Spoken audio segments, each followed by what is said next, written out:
Hello बच्चों। आप लोग कैसे हो? बच्चों, आज हम आए हैं, मैं और स्वदेश सर, आप लोगों के सामने एक बहुत ही इंटरेस्टिंग सा टॉपिक लेके, जो बहुत सारे बच्चों के दिमाग में चलते रहता है। सिंस आप सारे लोग गेट की तैयारी करते हो, आपका कहीं ना कहीं फोकस रहता है गेट पे। तो बहुत सारे बच्चे एमटेक करने भी जाते हैं गेट के थ्रू।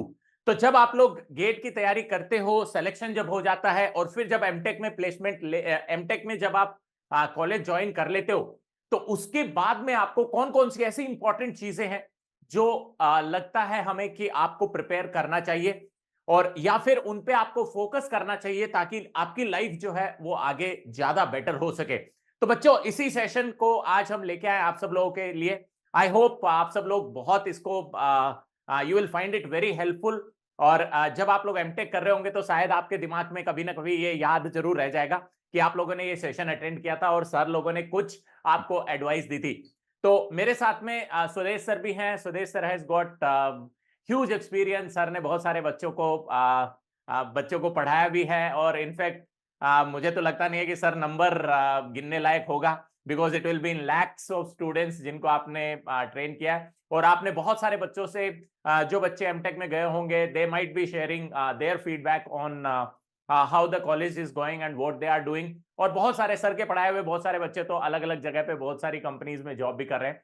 तो सुदेश सर से हम चलते हैं। सुदेश सर के पास में सबसे पहले, सर के पास में इतना एक्सपीरियंस है तो सर से ही पूछते हैं।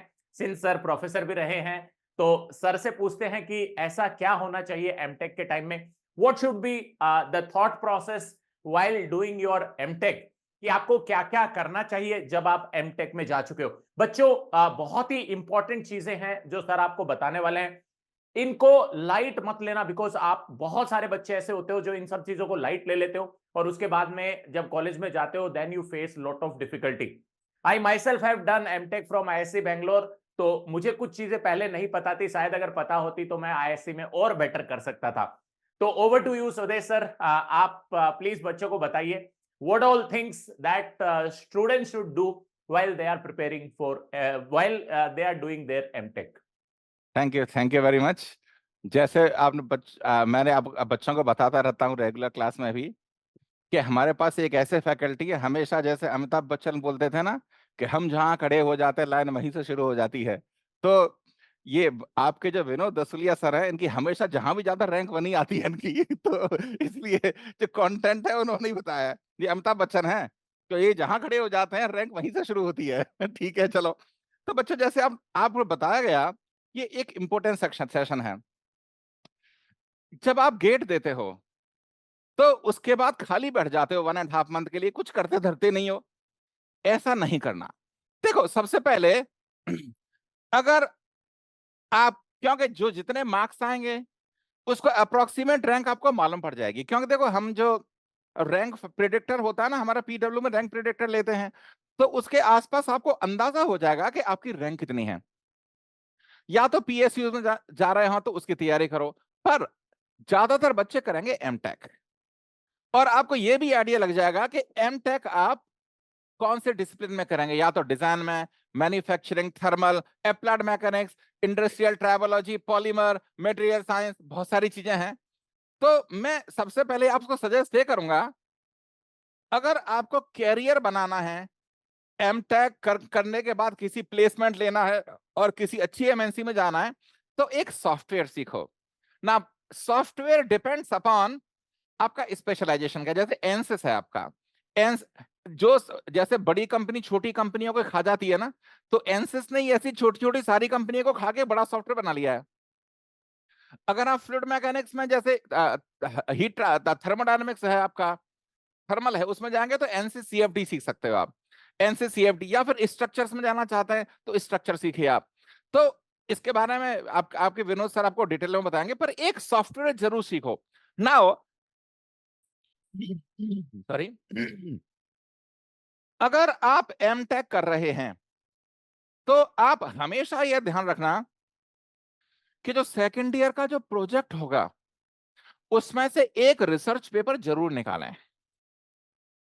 जैसे ही आपने एडमिशन लिया एमटेक में, तो आप you are working with a mission. तो आप जो टीचर होगा जिससे अच्छे रिलेशनशिप हो उसके अंडर में आप करेंगे एमटेक, तो उसे बता दो सर मैं रिसर्च पेपर लिखना चाहता हूं, तो जो एरिया है उस पर पहले रिव्यू पेपर रखना शुरू कर दो। तो बच्चों देखो एक एक साइट होती है sciencedirect.com, sciencedirect.com, तो उस पर जो एरिया डालेंगे तो बहुत सारे रिसर्च पेपर आ जाएंगे। हमारे भी 200 से प्लस पेपर आएंगे उसमें। मैं एक्चुअली ऑलमोस्ट 24 साल से रिसर्च कर रहा हूं, तो मेरे भी अराउंड 212 पेपर्स हैं वीएस ऑफ उसमें, उसी डेटाबेस में। तो आप कम से कम 20 पेपर सेलेक्ट करो। और आईआईटीज में आप बाहर से उन्हें डाउनलोड नहीं कर सकते, आईआईटीज में उनकी परमिशन होती है, आईआईटीज एनआईटीज में, तो वहां डाउनलोड कर लेंगे आप। तो 20 पेपर पढ़ के उनका सार लिख दो, उसको बोलते हैं रिव्यू पेपर। और रिव्यू पेपर किसी कॉन्फ्रेंस वगैरह में पब्लिश कर लो, जैसे हम भी कॉन्फ्रेंस करते हैं, बहुत सारी कॉन्फ्रेंस में पब्लिश करो। और जब भी सेकंड ईयर, आपका सेकंड ईयर फर्स्ट सेमेस्टर हो, जब आपकी प्रोजेक्ट की शुरुआत हो, तब उस रिसर्च पेपर पर काम करना शुरू कर दो। हम भी पीडब्ल्यू की तरफ से हम भी गाइडेंस दे सकते हैं आपको। अगर आप गाइड आपका थोड़ा ज्यादा पर्सनल टेक केयर नहीं कर पा रहा, you connect with us PW, we will guide you, because we every teacher is having Telegram channel, so हम गाइड करेंगे आपको। तो जब थर्ड सेमेस्टर खत्म हो, तब आपका एक रिसर्च पेपर रेडी होना चाहिए, और उसे किसी जर्नल में भेजो। तो अगर आपके पास एक या दो रिसर्च पेपर होंगे, तो आपकी एमटेक में वेट होगा। तो जो रिसर्च ऑर्गेनाइजेशन आएंगी कैंपस के लिए, आपको प्रायोरिटी मिलेगी। इसमें बहुत सारी रिसर्च ऑर्गेनाइजेशन आती है, बहुत अच्छा पेमेंट करती हैं। जी ये देखो, एक बार जीएम है, जनरल मोटर्स, जनरल इलेक्ट्रिकल, ऐसे बहुत सारी आपको रिसर्च ऑर्गेनाइजेशन मिलेंगी आईआईटी में, ठीक है। तो रिसर्च पेपर पे फोकस करो। Now third thing is that, आप पहले ये देखो हमारे विनोद सर बताना चाहते हैं, इसमें ऐड करना चाहते हैं क्या? सर मैं इस पे आप बच्चों आपको थोड़ा सा मैं और ऐड करना चाहूंगा जो सर ने बताया है। देखो सर ने बताया है कि आप एक सॉफ्टवेयर सीख लो। बच्चों ये सॉफ्टवेयर जो सीखना ना, आप पहले से ही ट्राई करो कि आपको पता रहता है कि मेरा इंटरेस्ट किस में है। जैसे मुझे थर्मल पार्ट अगर अच्छा लगता है तो मैं फ्लूइड वाले सॉफ्टवेयर सीख लेता हूं, या फिर थर्मल वाले सॉफ्टवेयर सीख लेता हूं। या फिर मुझे अगर स्ट्रक्चर्स अच्छा लगता है तो एनसिस का स्ट्रक्चरल पार्ट सीख सकते हैं। एक और सॉफ्टवेयर है जिसको एमटेक में एक्सटेंसिवली यूज किया जाता है और बहुत ही प्यारा, बहुत ही अच्छा सॉफ्टवेयर है, दैट इज मैटलैब। तो आप मैटलैब सीख सकते हो। मैटलैब की कोडिंग बहुत आसान है। बहुत सारे बच्चे होते हैं उनको लगता है कि सर मेरे को प्रोग्रामिंग नहीं आती है, मैंने सी नहीं सीखी है कभी भी। तो सी सीखना इज वेरी इजी। देखो there are only 2-3 logics. Engineer के लिए कुछ भी डिफिकल्ट नहीं है। और इंजीनियर जो होता है वो तभी बनता है जब उसके पास में सब कुछ लॉजिकल हो। तो लैंग्वेज जो होती है they are highly logical. For this do this, if this is the condition do this. तो यही मैथमेटिकल लॉजिक्स होते हैं लैंग्वेज में। लैंग्वेज कोई बड़ी डिफिकल्ट चीज नहीं है। आप एक छोटी सी बुक आती है लेट अस सी करके, उससे स्टार्ट कर सकते हो। ठीक है। आपको लगता है कि प्रोग्रामिंग या फिर लैंग्वेज बहुत डिफिकल्ट है, बट ऐसा बिल्कुल नहीं है। 2-3 महीने में आप एक लैंग्वेज को मास्टर कर सकते हो। तो ये काम कर सकते हो कि मैटलैब सीख सकते हो, आप सी प्रोग्रामिंग सीख सकते हो, या फिर पाइथन सीख सकते हो। आप Python is also a language which is extensively used in industry. Industry में पाइथन बहुत यूज किया जाता है। Okay, so you can learn Python as well. So ये सारी चीजें हैं जो आप सीख सकते हो। बट बच्चों ये तभी सीखना जब आप गेट से पहले ही हो। ऐसा ना हो कि कॉलेज में जाने के बाद में आप ये सीखोगे तो आप कॉलेज पे फोकस नहीं कर पाओगे। सो ये एक चीज होगी। दूसरी चीज है रिसर्च पेपर। सर ने बहुत अच्छा बताया है कि रिसर्च पेपर जहां भी जाओगे आपका placement will decided by your research paper. और अगर एमटेक करने जा रहे हो तो फोकस करो कि आप एमटेक पे ही फोकस रखो। तो उस समय वो तभी हो पाएगा जब आप ये माइंडसेट लेके जाओ कि भैया मुझे रिसर्च पेपर पब्लिश करना है। Is it clear? Over to you sir. तो देखो इसमें ये ना ये मैटलैब है, बहुत इंपॉर्टेंट सॉफ्टवेयर है। जैसे हर आदमी एआई के पीछे भाग रहा है, आर्टिफिशियल इंटेलिजेंस, एआई फलाना ठिकाना। तो आप बच्चों एक चीज है, एआई की शुरुआत मैटलैब से होती है। जैसे आपने सुना होगा आर्टिफिशियल न्यूरल नेटवर्क। मेरे रिसर्च, बहुत सारे research paper ANN support vector regression में है, उसकी बहुत छोटी प्रोग्रामिंग होती है मैटलैब में। तो मैटलैब सीखना बहुत जरूरी है बेटा। तो जैसे आप 1.5 मंथ है, अपना आपका उसके आपका जो लैपटॉप है उसमें भी इंस्टॉल कर सकते हैं, पर उसका कॉन्फ़िगरेशन थोड़ा बड़ा होना चाहिए। तो जो आर्टिफिशियल इंटेलिजेंस है उसकी शुरुआत भी मैटलैब से ही होती है। ठीक है। ओके, नेक्स्ट इज आप अच्छी सीजीपीए मेंटेन करना। जो भी एमटेक के लिए आते हैं बच्चे, जनरली एमटेक के अलावा बाकी सब चीजों पर फोकस करते हैं, जैसे हमेशा जॉब ढूंढते रहेंगे, या फिर आईआईटी में बहुत सारे फेस्ट होते हैं, कहते तो नहीं कल्चरल फेस्ट हैं, पर डिस्को होता है उसमें, हॉस्टल्स में सोशल्स होते हैं। मैं आपको ये इस सेशन में बताना नहीं चाहता, बहुत सारी ऐसी चीजें होती है माइंड को डाइवर्ट करने के लिए। तो 50% बच्चा उन्हीं में इन्वॉल्व रहता है, सोशल्स, फेस्ट, दिस फेस्ट। पर आप पढ़िए, क्योंकि आप अगर टायर 3 कॉलेज से हैं, अगर पढ़ेंगे तो अगर 9 के आसपास सीजीपीए होगी, it will be very good for your campus. अगर आपने एमटेक के बाद पीएचडी बाहर से करना चाह दी, यूएस, यूरोप, ऑस्ट्रेलिया, सिंगापुर से, तो इसमें सीजीपीए काउंट करती है, तो आप अच्छी सीजीपीए मेंटेन करो। एंड नाउ अगर आपका टारगेट बाहर जाके पीएचडी करना नहीं है, पीएसयूज नहीं है, तो आप प्लेसमेंट पे फोकस करो। बच्चों देखो, इसमें प्लेसमेंट बहुत अच्छा होता है आईआईटीज में। लोग कहते हैं भैया जॉब नहीं है, जॉब जब मिलेगी जब आपको कुछ आता हो, और आईआईटी में there is ample opportunity to learn. तो आप जैसे भी प्लेसमेंट, जो टीपीयू है, ट्रेनिंग प्लेसमेंट हाउस, उस पर एक आई रखो आप, रिक्वायरमेंट क्या, लास्ट ईयर कौन कौन सी कंपनियां, जैसे क्या हमारे टेलीग्राम चैनल पे एक पर्सनल मैसेज भेजा था एक बच्चे ने, सीजन फर्स्ट ईयर, कि मेरे को ये सेलेक्ट करना चाहिए, वो सेलेक्ट करना चाहिए। मैंने कहा सबसे पहले टीपीओ में देखो लास्ट ईयर कौन सी कंपनी आई थी, उसके हिसाब से प्रिपेयर करो। तो that's what I wanted to contribute. Over to Vinod sir. Thank you so much sir. तो बच्चों, सर ने बहुत अच्छी एडवाइस दी है कि ज्यादा टाइम वेस्ट मत करो, अच्छा सीजीपीए मेंटेन करो and then focus on your placements. ठीक है। सर ने ऑलरेडी आपको बताया है कि फर्म्स के बारे में देखो, कौन कौन सी फर्म आ रही है। एक और चीज यहाँ पे बच्चों मैं आपको बताना चाहता हूं कि ये चीज रिलेटेड टू एमटेक नहीं है, बट उससे पहले का प्रोसेस है। आप में से बहुत सारे बच्चे होते हैं, आपने गेट दे दिया, बट गेट के बाद में आप ये नहीं सोचते हो कि यार मुझे कौन सी ब्रांच लेनी है। तो एक और बहुत इंपॉर्टेंट चीज है जो मैं आपको बताना चाहता हूं, जो आपको करनी चाहिए, वो ये है कि जब आपका गेट हो जाए, गेट से जब तक आपका रिजल्ट ना आए, या फिर रिजल्ट आ भी गया है और उससे लेके काउंसलिंग जब तक ना हो, तो आप जितनी भी आपके इंटरेस्ट की फील्ड्स हैं उनको आप सेलेक्ट करो कि यार मुझे आईआईटीज में इन इन ब्रांचेस में अप्लाई करना है, मुझे एनआईटीज में इन इन ब्रांचेस में अप्लाई करना है, और ये मेरा प्रेफरेंस रहेगा। जैसे कि हो सकता है किसी को किसी एनआईटी वारंगल में आपको थर्मल मिल रहा है, बट आईआईटी में आपको कुछ मिल रहा है, जैसे आईआईटी गुवाहाटी में आपको मशीन डिजाइन मिल रहा है। अब आपको ये कंफ्यूजन हो जाता है कि यार एनआईटी वारंगल का थर्मल ज्यादा बेटर है या आईआईटी का मैन्युफैक्चरिंग या दूसरा सब्जेक्ट ज्यादा बेटर है, ऑटोमेशन हो गया। तो उसके लिए फिर क्या होता है, कंफ्यूजन होता है। तो कंफ्यूजन होने के बाद में आप क्या करते हो, 3-4 फैकल्टी से कनेक्ट करते हो, गलती से फैकल्टी नहीं जवाब दे पाया आपकी बात का, या फिर उन्होंने मिस कर दिया आपका मैसेज, तो आपको गाइडेंस नहीं रहता है, और फिर आप क्या करते हो, किसी खराब कॉलेज में जाके एडमिशन ले लेते हो, और वहां जाने के बाद आपको समझ में आता है कि अरे यार एनआईटी वारंगल का थर्मल ज्यादा बेटर था। तो ये जितनी भी रिसर्च है कि कौन सी ब्रांच में जाऊंगा मैं, कौन सी अच्छी है, उसका प्लेसमेंट क्या होता है, ये सब सिनेरियो पहले ही करके रखो। ऐसा नहीं है कि जब काउंसलिंग आएगी तब देखेंगे। एक बहुत ही इंपॉर्टेंट स्टेटमेंट होती है, if you are failing to plan, ठीक है, if you are failing to plan then you are planning to fail.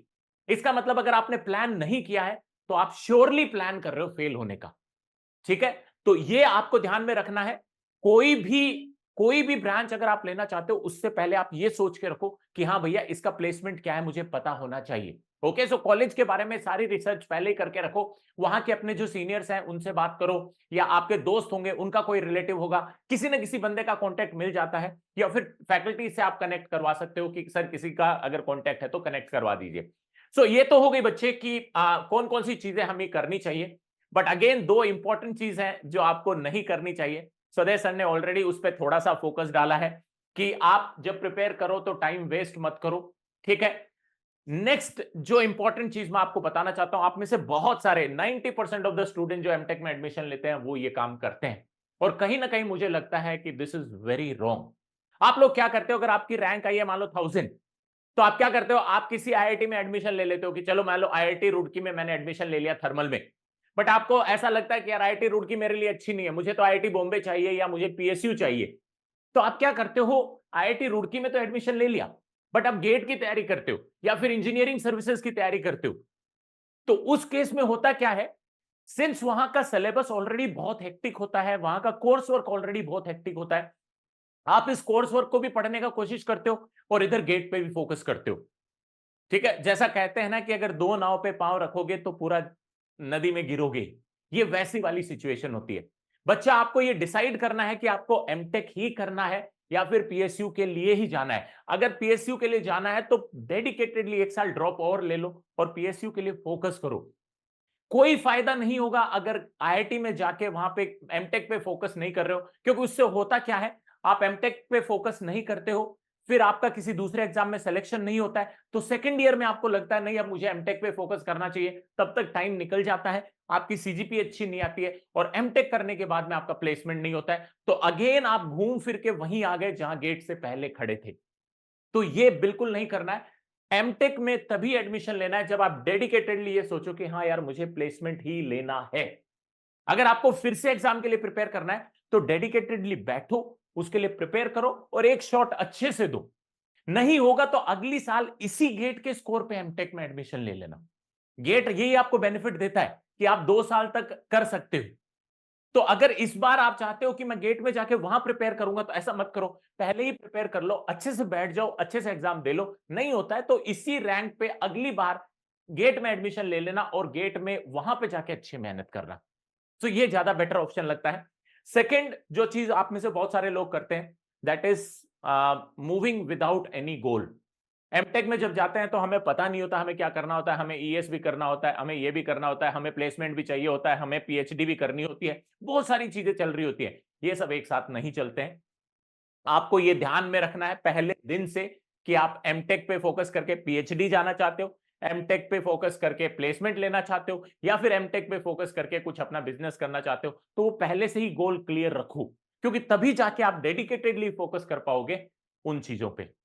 Okay, so sir I hope मैंने अपनी तरफ से बच्चों को एक्सप्लेन कर दिया है। If you want to add anything more sir.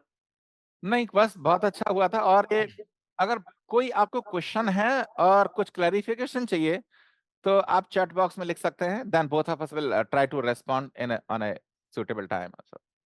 Thank you. Okay, so that's all guys what we have for today. I hope आप लोगों को ये सेशन इंफॉर्मेटिव लगा होगा। We have tried to keep it very short, very crisp, and I am sure आप में से बहुत सारे लोगों के डाउट होंगे, बट वो बाद में आएंगे जब आप एमटेक करने जाओगे। सो डोंट वरी, उस टाइम भी आप हम लोगों को मैसेज कर सकते हो, probably we will remain in touch. So that's all guys what we have for today. Thank you Thank you. so much, and do comment about your doubts. Okay, thank you.